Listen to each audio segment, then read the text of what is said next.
And so, hi everybody, and welcome to the parent night of the suicide prevention workshop with the Samaritans.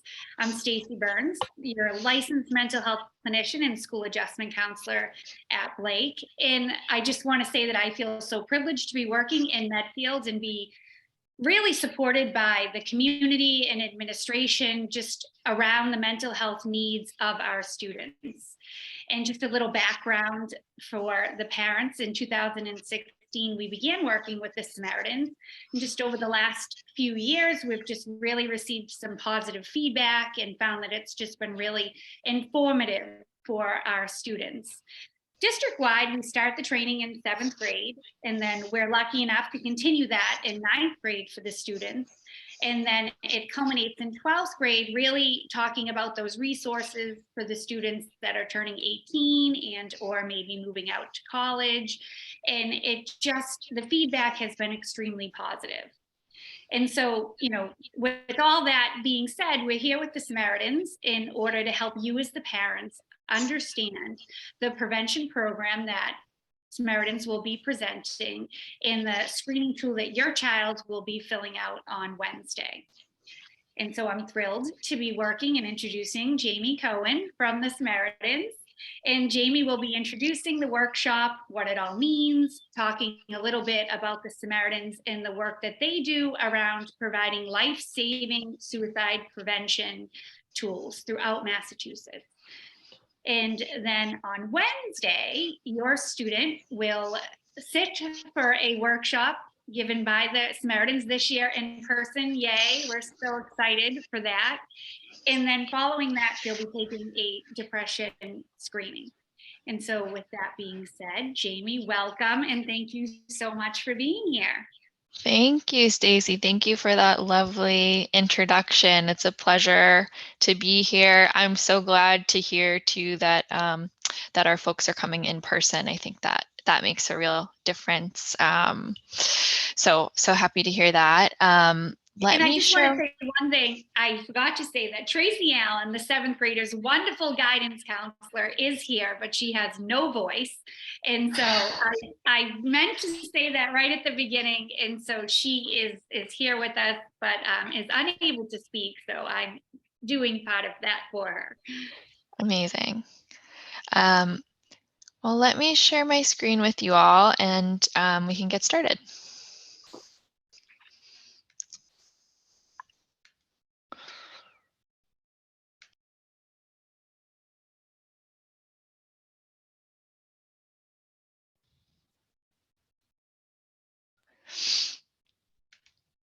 Okay, can you all see my screen and hear me?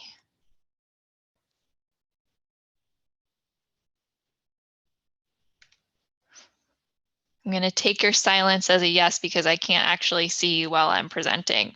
Yes, we can. We all gave the thumbs up. Okay, wonderful. Okay, so hi, everybody. Again, my name is Jamie Cohen. I'm from Samaritans. I'm on the education and outreach staff here, and I also volunteer on our helpline, which I'll talk about in a little bit. And today we're going to be talking about supporting those who are at risk of suicide. So our goals for the evening are to raise awareness about suicide, to learn how to actively listen and ask about suicide and get help for those who are having thoughts about suicide. We'll talk a little bit about what role each of us has in suicide prevention. It can be really empowering to know that there are things that we can do. It doesn't have to be left just to the experts. All of us really have a role to play. We'll identify some resources and then help spread a bit of hope. You might be surprised to hear from me that this can be really very sort of hope work at its core, working with people so that they can experience the full range of emotions from sadness and depression all the way to contentment and joy and hope. So some things to remember as I'm talking. take care of yourself. Suicide is a really heavy topic, and it's okay to need to take a break from this, either during the presentation or to take a moment after our time together is done. If you have questions, I'm going to leave my contact information in this slide deck, which I'm happy to send over afterwards as well. You can call or text the number for our helpline, which I'll provide. You can also visit our website on this slide, and we'll hopefully have a few minutes for some Q&A as well. So about Samaritans programmings. Samaritans is an organization that works to prevent suicide and support those who have lost someone to suicide. And we do this in several different ways. So we have three main programs. We have a 24/7 helpline, which I'll share the number for in a moment. People can call or text our helpline at any time, day or night. As I mentioned, I've been volunteering on our helpline since January of this year, so almost a year now. It's been a really amazing experience. Anyone can call in and talk about how they're feeling, how they're doing, and just know that they have someone on the other end of the line who is going to listen without judgment. And just something to mention is that we also offer translation services. So the helpline is accessible if English is not your first language or you feel more comfortable speaking in another language. We also have our community education and outreach programming. That's where I'm coming to you from today. So we offer presentations and workshops and Q&As, just like what we're doing right now, for groups of all kinds, from middle and high school students to teaching staff, hospital staff, social work staff, different corporate work groups. So it really, can run the gamut. And then we also offer grief support services. So for those who have lost someone to suicide, we offer support groups and we offer individualized visits for those who need them. So this is the number for our helpline. I'm going to leave it up here for just a moment, but you can also go to our website just to give you a chance to write it down if you'd like to. You might have seen this around. For example, we do advertise on the MBTA, so I often see the Samaritans logo on my commute. And we really try and spread the word far and wide in Massachusetts that this is a free and confidential and anonymous resource. I also want to point out this new development. Some of you may have seen or become aware of 988, which officially launched nationwide on July 16th. So it still is a relatively new resource. It's a 3-digit number that will route callers to the National Suicide Prevention Helpline. So the number on the previous slide is still there for you to use. It's not going anywhere. 988 is meant to be an additional resource, an easy to remember number. So for someone who's in distress, who doesn't have the ability to go to our website or have heard of Samaritans or remember a 10-digit number, they can just dial 988 and it really simplifies things. So when someone calls 988, they can be transferred to many local suicide prevention lines, including ours. So we do take calls often from the 988 line. And then the last resource that I'll mention is we have a relatively new program called Hey Sam, and this is a peer-to-peer texting service for those up to age 24 to speak to someone who is around their age, if they're struggling or need someone to talk to or need support. The idea being that peer support can often be just as or sometimes more powerful than support from adults.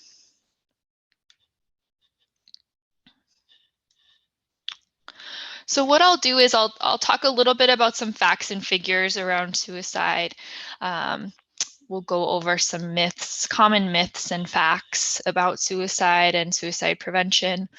And then we'll go over sort of what role each of you has to play in having a conversation with someone who might be in crisis. So Talking about some facts and figures, over 48,000 people die by suicide annually in the US, with over 1.3 million attempts nationwide.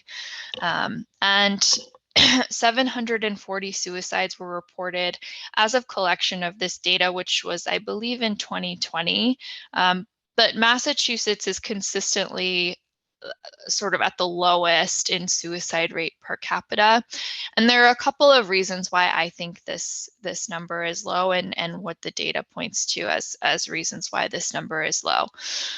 One is that when you think about Boston and Massachusetts, of course, not everyone's personal experience reflects this, but we have very good access to healthcare in comparison to the rest of the country. So Massachusetts consistently rates sort of at the top of the list in the country for healthcare, and that access to healthcare, whether it be physical or behavioral health, is sort of one of these reasons why we tend to have a lower suicide rate per capita. Another reason is that we have tight gun control laws, which greatly restrict access to lethal means, which has a really profound effect on reducing rates of suicide. So what the data tells us is that in states that have tighter or stricter gun control laws, the rates of suicide are lower. In terms of worldwide numbers, about 800,000 people die by suicide annually worldwide, which means that every 40 seconds someone dies by suicide. So I'm showing you these statistics to let you know how common this is. It's something that's happening around the world. It's happening every day, every minute, and it's not isolated or rare, even though it can certainly feel that way if you've been personally affected by suicide or are experiencing a crisis yourself.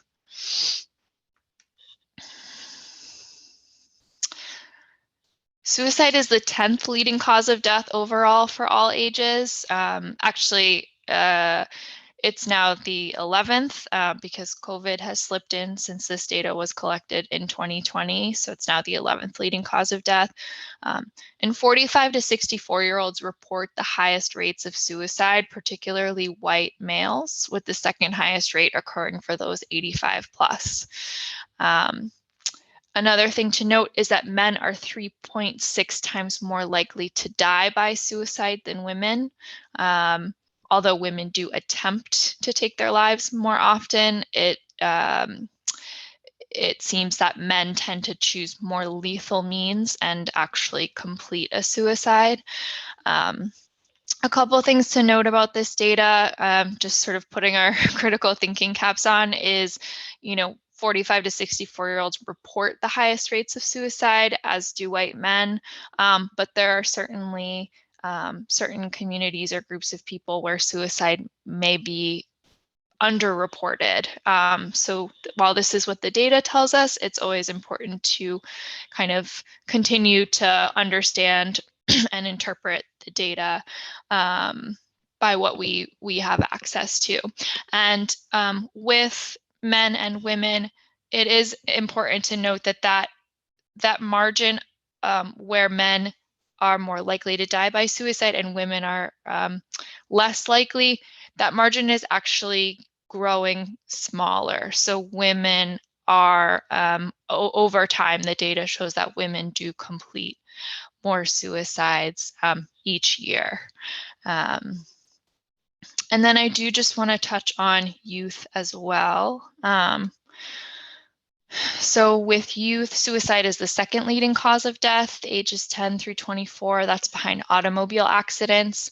And 1 in 6 high school students report having thoughts of suicide. So to my earlier point, suicide is neither isolated nor rare. There are certain populations that are more vulnerable to suicide. For example, 2 times as many lesbian and gay youth report having suicidal thoughts compared to their straight peers.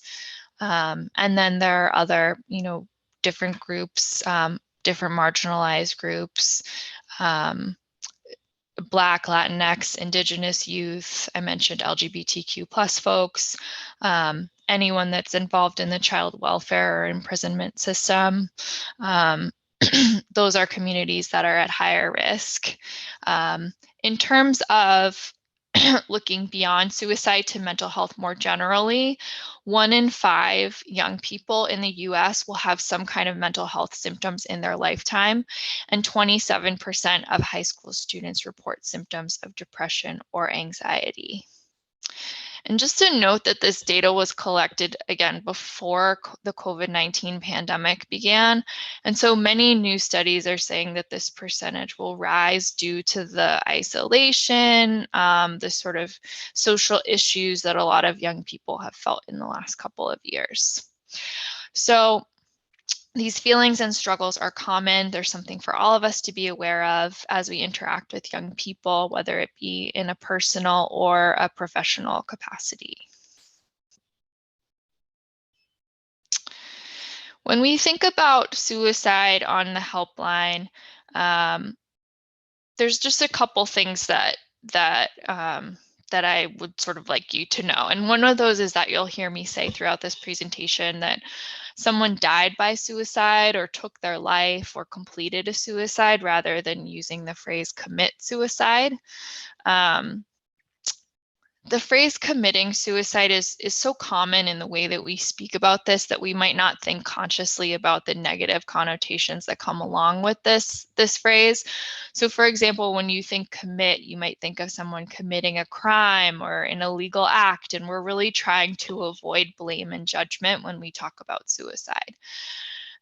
All of that being said, if you find yourself saying commit suicide while we're talking, the intention is not to shame you for saying that. It's more so to just raise your awareness about how a phrase that is so common might isolate someone that's already struggling. So if you're talking, directly with someone, for example. And then when we talk about suicide at Samaritans, we tend to talk about it as someone whose pain has exceeded their ability to cope. So a common metaphor that I hear on the helpline from callers is that it feels like they're sinking in quicksand, or it feels like they're trying to swim and they're paddling and swimming as fast as they can, but the water level keeps rising around them. So tend to think about it that way. And, there are many layers and narratives to every person. The same is true for suicide. So someone who's feeling suicidal is still a person with many sort of facets and layers to them. And, again, if you have some kind of personal experience with this and this is either not resonating with you or it is, either way, there's space for that. That's okay. So risk factors. Now, none of these things are a checklist. And as we know, mental health is not black and white. It's not, really trying to avoid putting people into categories, et cetera. But there are general things that we can look out for and be aware of. So as you can see, this is a true mix of biological and psychological and social and environmental factors. So for example, someone who has a family history of suicide and is financially stable, and someone who's at risk of homelessness and just lost their job, those two people may be coming from two very different places, but they may both be feeling suicidal.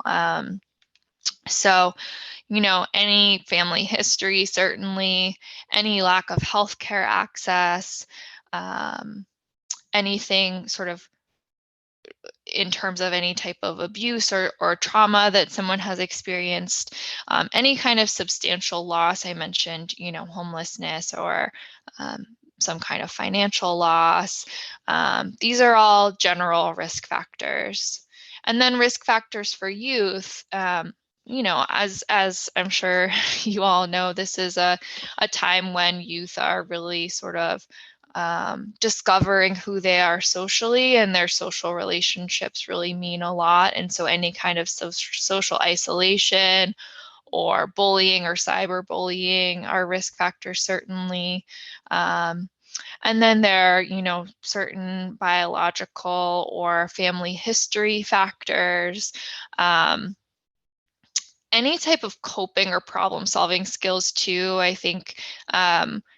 This is a time when those are really being developed. And so it's, sort of important to keep an eye out for if you are seeing somebody who is having a really difficult time coping, because as I mentioned, sort of that inability to cope combined with a really painful experience is kind of how we tend to talk about suicide too. School stress certainly can be a risk factor. Really, really high expectations, that pressure. And then, I think, again, that social isolation, whether it be with friends or support networks outside of school and friends as well. There are some warning signs to look out for. So, certainly if somebody is, there's no one size fits all rigid model for what a suicidal person looks like. So think of these more as guidelines and places where you'd want to investigate further.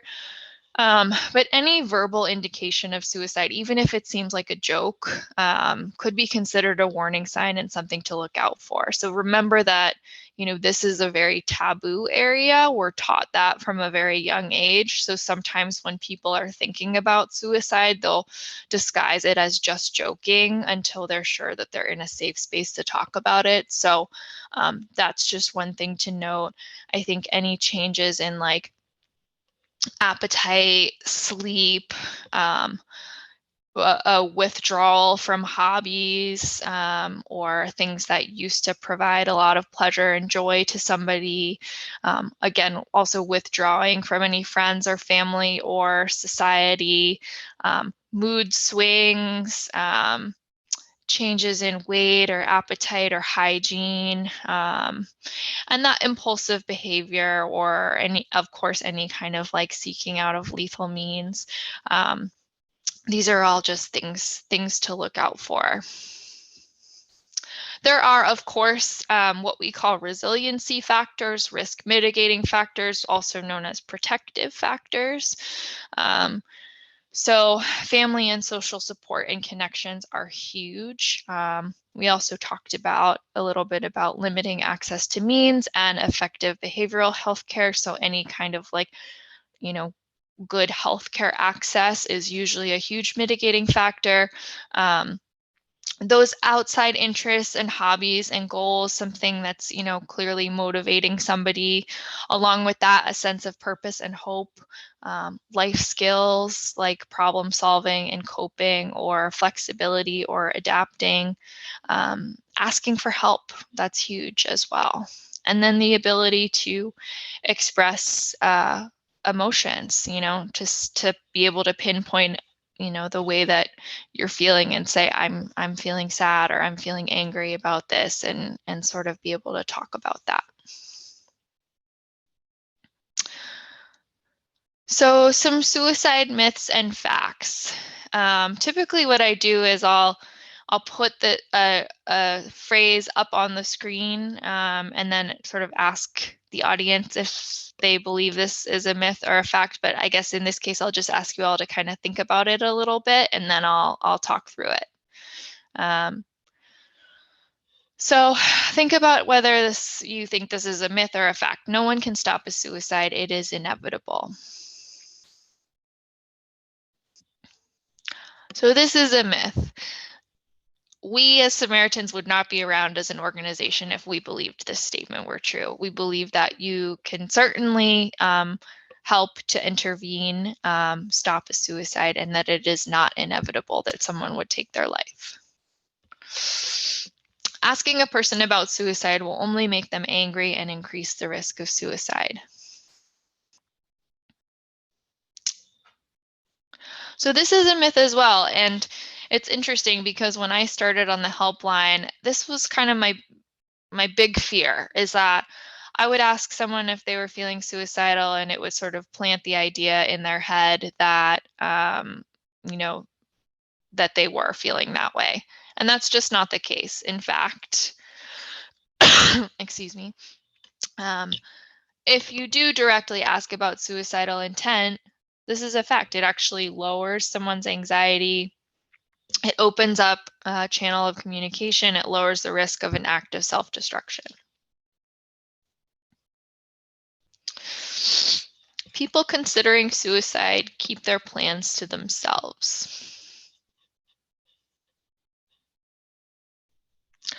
So this is a myth as well, and certainly there are exceptions to this rule. I think sometimes suicide can be a very impulsive act, but for the most part, people are thinking about and talking about their suicidal intent for a while before attempting to enact their plans. So for the most part, people who are considering suicide do talk about their plans. And this is where we believe that, we can intervene, we can do something about this, we can get help for this person, and we can talk about how to do that in a moment. Most people considering suicide communicate their intent sometime during the week preceding their attempt. So this is actually a fact. Most people, when they're considering suicide and contemplating it, again, they're experiencing this moment where their pain is exceeding their ability to cope. And so they do tend to talk about their intent because it's kind of taken over their lives and their minds and what they're experiencing and what they're feeling. So for the most part, when people are feeling extreme amounts of pain, it's something that they communicate or talk about before they attempt to take their lives. And this last one, once a person decides to attempt suicide, there's nothing anyone can do to stop them. Again, we as Samaritans would not be around as an organization if we believed this to be true, and we can certainly talk about how to get help. So this is where I like to take a brief pause in the presentation because, again, we've gone over some pretty heavy material. And I always feel kind of as I'm going through the facts and figures, even after doing many, many presentations like this, I kind of feel the anxiety rising. And so I like to take a deep breath and offer for you to join me if you'd like, and take a sip of water as well.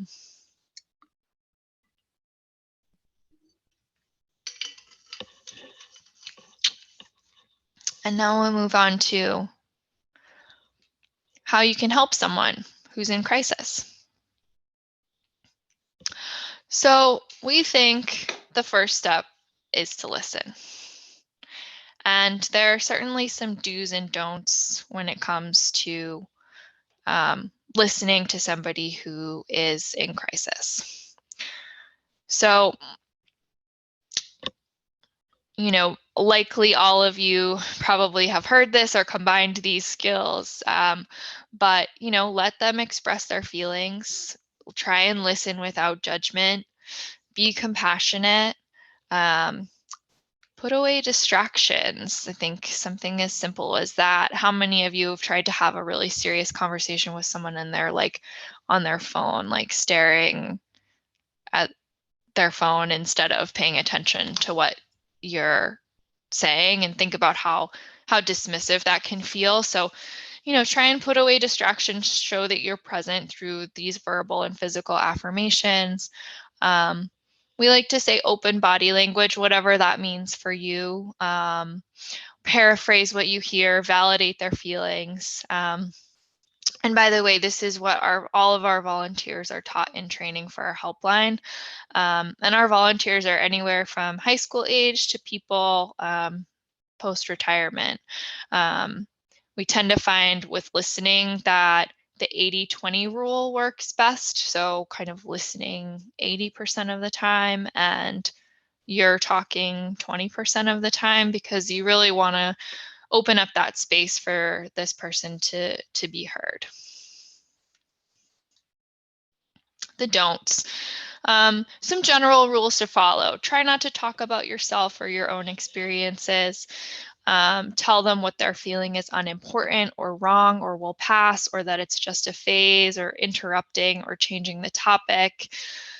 Try not to minimize feelings or experiences. Now, all of this seems like pretty common sense, and I think for the most part it is, right? But when you're talking with kids, I think a lot of times as the adults, we want to feel like the adults in the room. We want to feel like we can fix the problem or whatever problem that they're experiencing or whatever emotion they're experiencing. And some of these are sort of clever way of trying to do that. So, I think telling someone it's just a phase is pretty tempting for someone that's in middle or high school, because for a lot of us, we remember those phases of our life and sort of where we are now and can look back. But for them, what they're experiencing is real in the moment. And so while it can be tempting to say these things sometimes, such a huge part of this is just giving the person a space to talk and sitting with them in the pain that they're experiencing.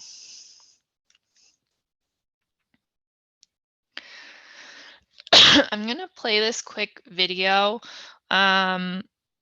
Many of you have probably heard of Brene Brown, but I think this is a really nice, succinct way of just describing that like empathic connection that you can get from listening or feeling heard. So let me just pause. I'm going to mute myself and then I'll play that.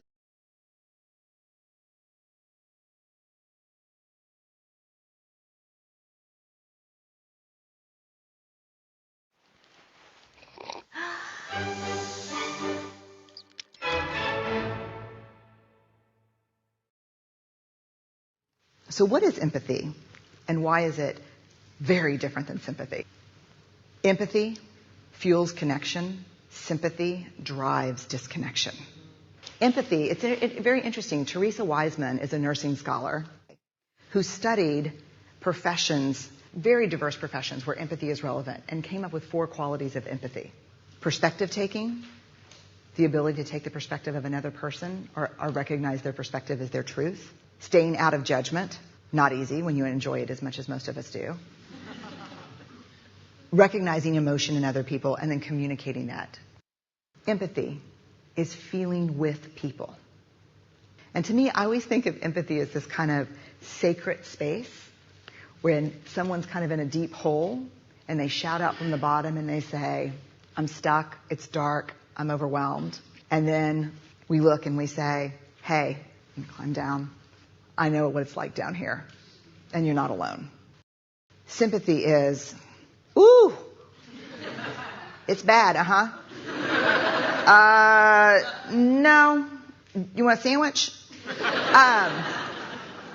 Empathy is a choice, and it's a vulnerable choice, because in order to connect with you, I have to connect with something in myself that knows that feeling.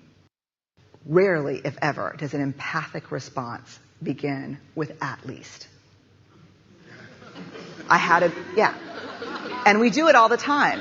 Because you know what? Someone just shared something with us that's incredibly painful, and we're trying to silver lining it. I don't think that's a verb, but I'm using it as one. We're trying to put the silver lining around it. So, I had a miscarriage. Oh, at least you know you can get pregnant. I think my marriage is falling apart. At least you have a marriage. John's getting kicked out of school. At least Sarah is an A student. But one of the things we do sometimes in the face of very difficult conversations is we try to make things better. If I share something with you that's very difficult, I'd rather you say, I don't even know what to say right now. I'm just so glad you told me. Because the truth is, rarely can a response make something better. What makes something better is connection.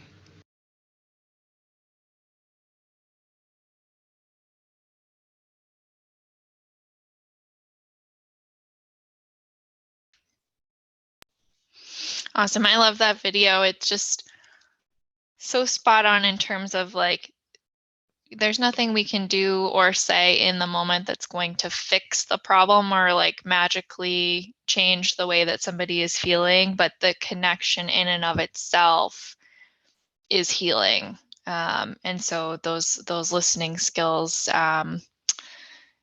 you know, I think is just important to recognize that what you're doing in listening is enough in and of itself. So let me go to the next slide here. So the next step after you've sort of sat, you've listened, is to start to ask questions. So at Samaritans, we talk a lot about reflections, validations, and open-ended questions. So using the example of my friend was supposed to come help me around the house, but she never showed up and she's not returning my calls.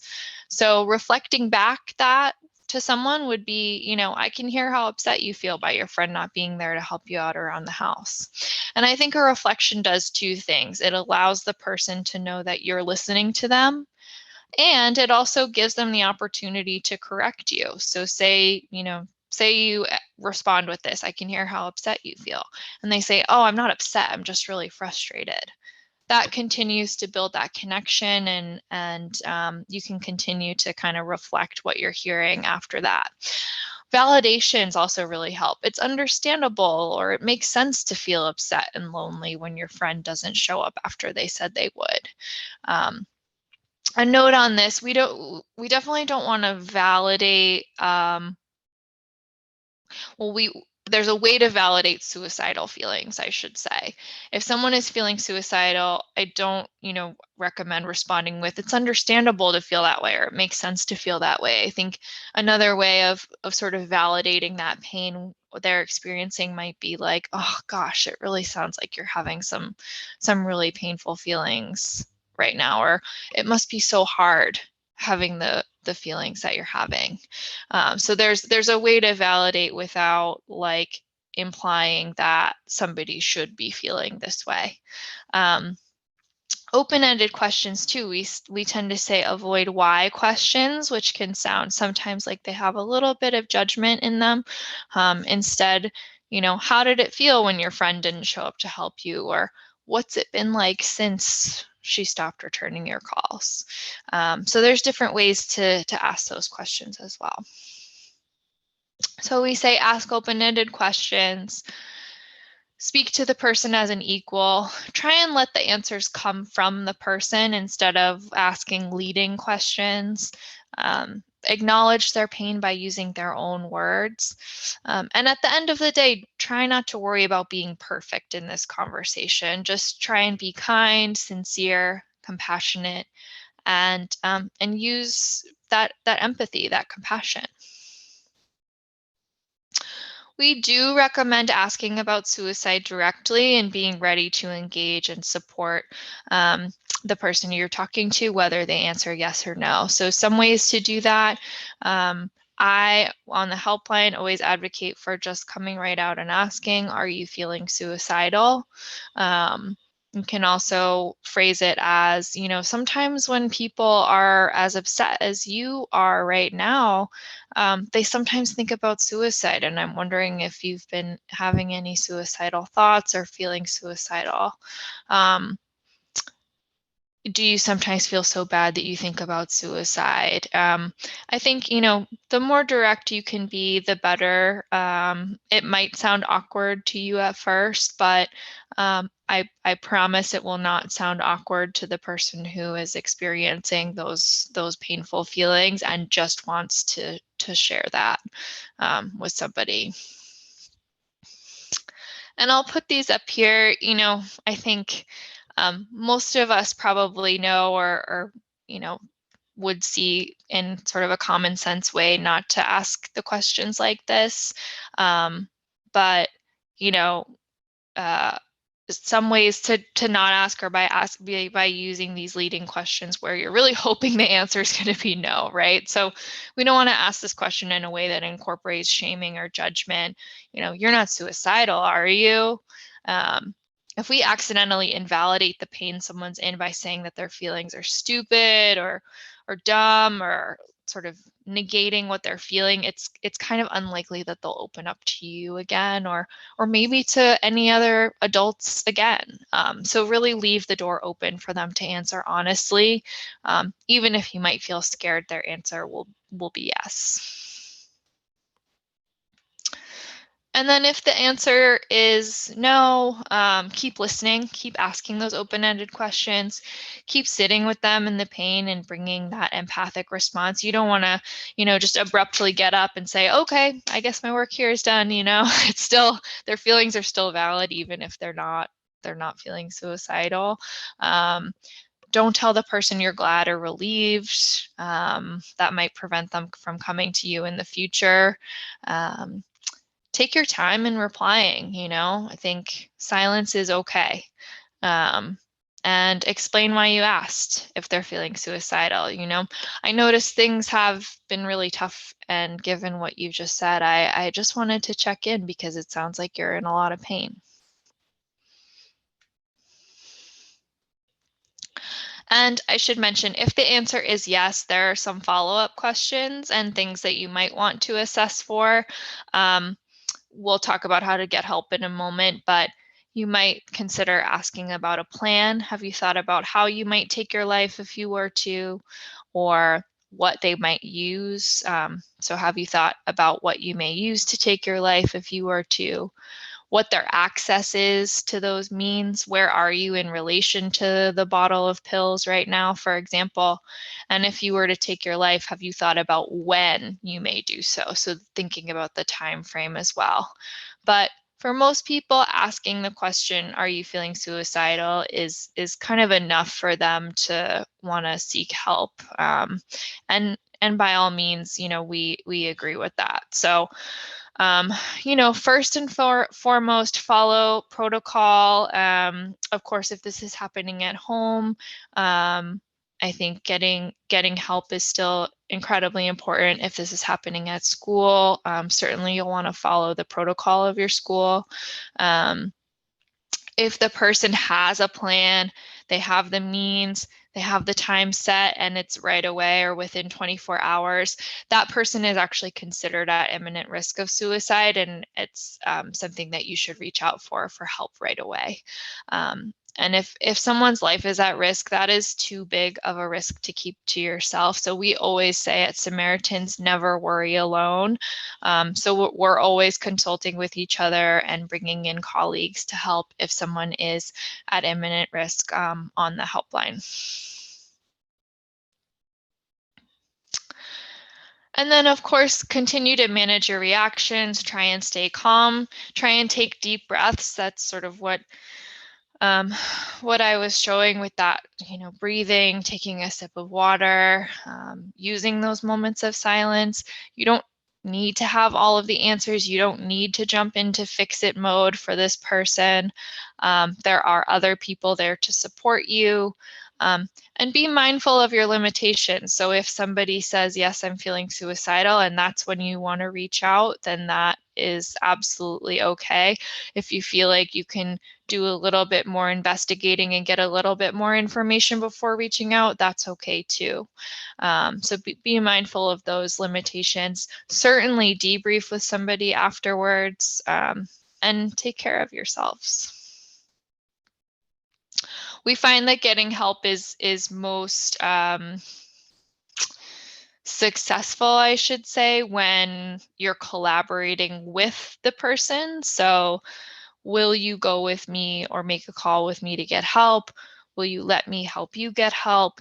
Can you work with me until we found some help? Or what have you done in the past when you felt this way? Sometimes people have a way of putting a safety plan in place too. So again, we say, convene with others, never worry alone. Ask the person if there's anyone that you can call together, connect them directly with somebody who can help, whether it be a doctor, maybe they have a therapist or a counselor, or maybe they have someone that they're talking to at school. Help them make those arrangements to get help, and then give them resources that they can access immediately. So please, feel free to pass our resources along our phone numbers, our text lines. That's what they're there for.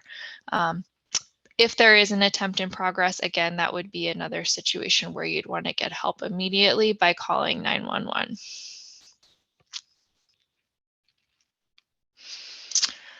So again, 988 is a number that you can call quickly. You can call on behalf of somebody else. If you're calling in Massachusetts and you call 988 and you're with someone who's at imminent risk, or you are someone who's at imminent risk, we can, put you in touch with somebody with emergency services in your area. So that's certainly another option as well. And take care of yourselves. These conversations are not easy, so making sure that you're taking care of yourself, both within your professional life, within your personal life, on weeknights, on weekends. It doesn't have to just be mental and physical. There's all of these different dimensions of well-being that we can look at. So what I like to do is write down, what I know that what I know helps me to take care of myself, because when I am sort of feeling dysregulated emotionally or have had a really difficult conversation, it can sometimes be hard to remember, like, oh, when I do this, I feel so much better. So looking back at that list, or looking back at these different dimensions of well-being, ways to take care of ourselves, that can be really, really helpful. So think about how you'll take care of yourself after this presentation. I'll just give, 10 seconds to think about maybe something that you'll do, whether it's cooking a meal or talking to somebody that's close to you, a loved one, going for a walk outside. I have a dog, and I like to, go play with him typically after I have a difficult conversation. Reading, listening to music. There's so many different things that we can do to take care of ourselves.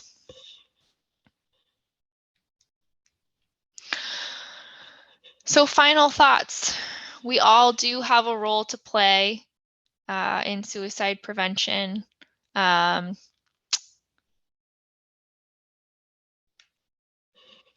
and non-judgmental listening is really effective and is really necessary. And for many people, thoughts of suicide are temporary. We all have the capacity to experience the full range of emotions. So from depression, sadness, feeling suicidal, all the way over to contentment, joy, happiness, purposeful, proud. So, with time, with supports, things can get better, and they have gotten better for a lot of people who have had these thoughts.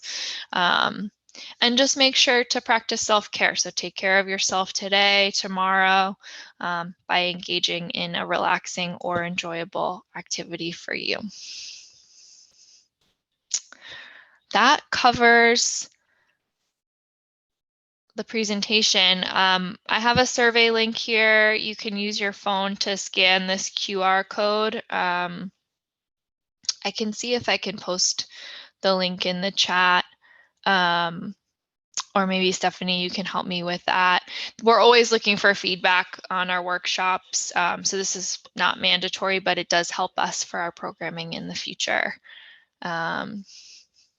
Thank you, Jamie, so much. That was wonderful. And, just to kind of wrap things up, if you have a question, please put it in the chat. But on Wednesday, your child will participate in the workshop. Samaritans will come in and they'll be with their advisories.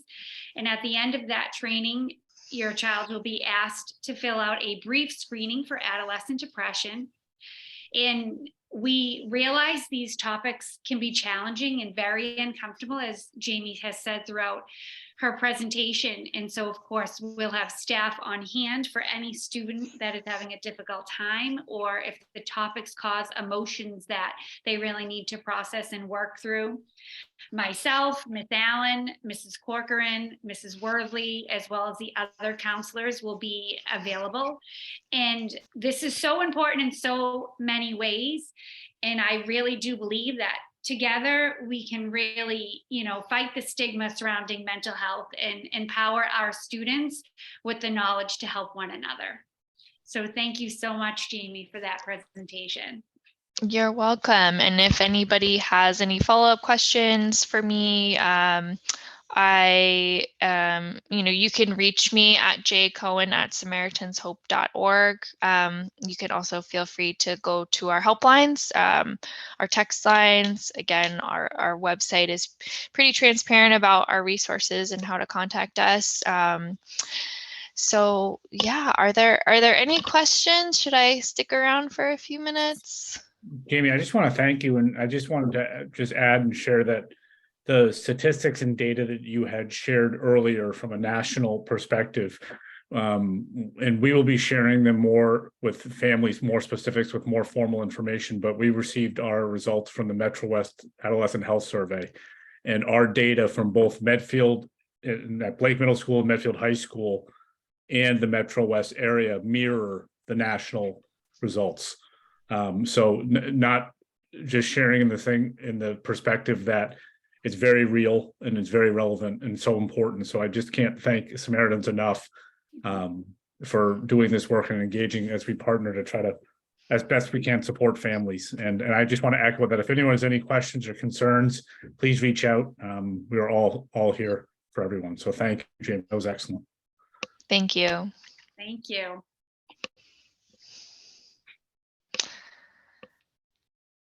All right, I think that's it. Good night, everybody.